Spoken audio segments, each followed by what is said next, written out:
How is it going, everyone? Black Myth Wukong has just dropped a significant patch with a lot of updates that are rolling out right now.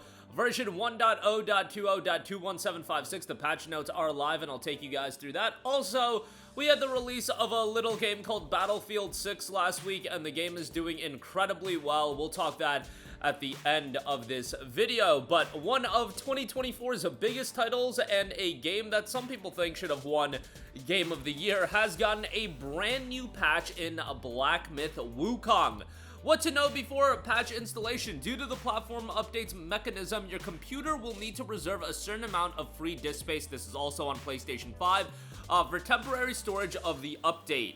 If you have installed any mods in the game, installing the patch may cause compatibility issues. This could prevent you from launching the game, loading your save games, or triggering error pop-ups during gameplay. We recommend uninstalling the installed mods and verifying the integrity of the game files before restarting the game. The performance optimization this time involves a considerable number of underlying changes, which result in a relatively larger patch size. If the update fails due to insufficient storage or other reasons, please try re-downloading the game. That's on PS5.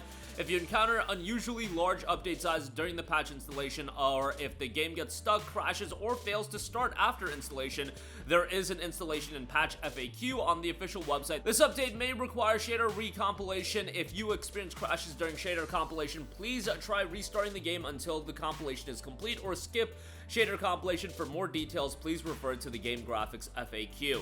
Experience improvements: bosses improve the combat experience against the king. Interaction: journeyer's chart interface will guide the destined one to travel with Keeper Shrine before any journeyer's chart has been obtained. Improve the readability of the cleared label in the load journey interface. There are a ton of performance updates as well across PC and PlayStation 5. Integrated AMD FSR 4 on compatible hardware. It will be available in the in-game settings after updating the driver and enabling FSR 4 in the driver settings.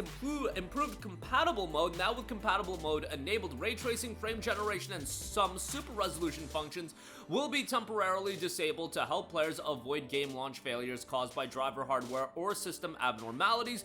Adjusted the default graphics setting for certain graphics cards to match the various graphical changes in the current game version. Significantly improved the lighting quality when global illumination is set to low, making it closer to the effect when global illumination is set to high.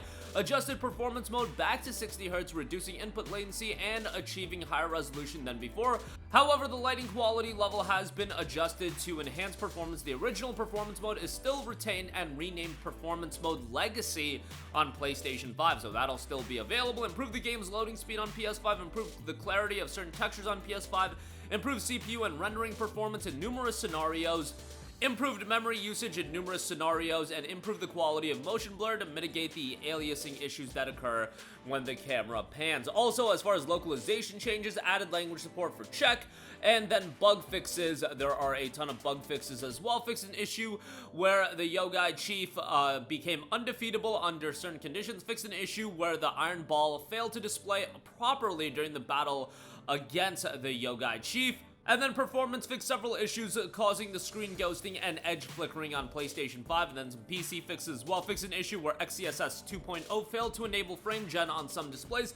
Fixed an issue where the game might crash on launch with both DLSS 4 frame gen and key and ray tracing were enabled, and fixed multiple rendering errors in NXSR that caused ghosting and edge flickering, and improved NXSR's rendering quality as well. Localization fixed text overlapping in the Make Medicine interface for certain languages, fixed voiceover and subtitle errors in certain cutscenes, and fixed an issue where some text and settings were not properly localized, and corrected translation errors and fixed issues with spelling, capitalization, and terminology consistency in several languages. All of that is rolling out for Black Myth Wukong. Again, you'll need to have a significant amount of space. It's not that you're adding an additional 93.5 gigabytes to the storage of Black Myth Wukong, but you'll need that storage space free so the game can be patched, so bear that in mind. But yeah, Black Myth Wukong, one of those games that everybody seemed to love. I was hoping that we were going to get some sort of major expansion, and I still think that could very well happen. I know that they have officially unveiled their next game in Black Myth Zhongqi, and the bulk of their work is gonna shift towards that, and that game's gonna be a ways away. We got a teaser trailer for that, but that's still very much in early development. Black Myth Wukong just came out in August of last year, and given that game development these days at minimum is like 4 years, and a lot of the times closer to 5 years or even beyond that, I wouldn't expect to get Zhonghui until, you know, 2028, 2029 at the earliest. But Wukong is a game I know several people thought should have won Game of the Year last year, and while I personally wasn't super enthralled by the game in the sense that, you guys know me, the challenging action games aren't really what I get into these days, very much a little bit out of my realm these days, but I still enjoy the game, and from my standpoint, playing Black Myth Wukong, I love that game from a thematic standpoint. The setting I thought was phenomenal. I just thought the game was a gorgeous game. Sound design, atmosphere, the vibes, I thought they knocked it out of the park with that. So I'm very excited to see what Game Science cooks up next with their next title. But yeah, as far as Wukong goes, I enjoyed the game. I didn't think it was Game of the Year caliber, but still, I totally understand why people did receive the game at a much higher level than I did. But now that new patch is live right now, so go check that out. Lastly, I do want to note Battlefield 6 has officially dropped on PlayStation 5, PC, and Xbox Series, and the game from early numbers is doing very, very well. The game is a smash hit, selling best on PlayStation 5 and #1 on the UK's physical games chart, beating out EA Sports FC 26 and Ghosts of Yotei in the top 3. Battlefield 6 is debuting at #1, which goes, that's about right, given that it's not like it had stiff competition as far as the games coming out that week. Now, the more impressive number is the fact that this game cracked 747,000 concurrent players on Steam. So the game has been a gigantic success on Steam, and that's a number that we can compare relatively to a lot of the other shooters. Now, yes, it is outperforming the Call of Duty games. I would say that Battlefield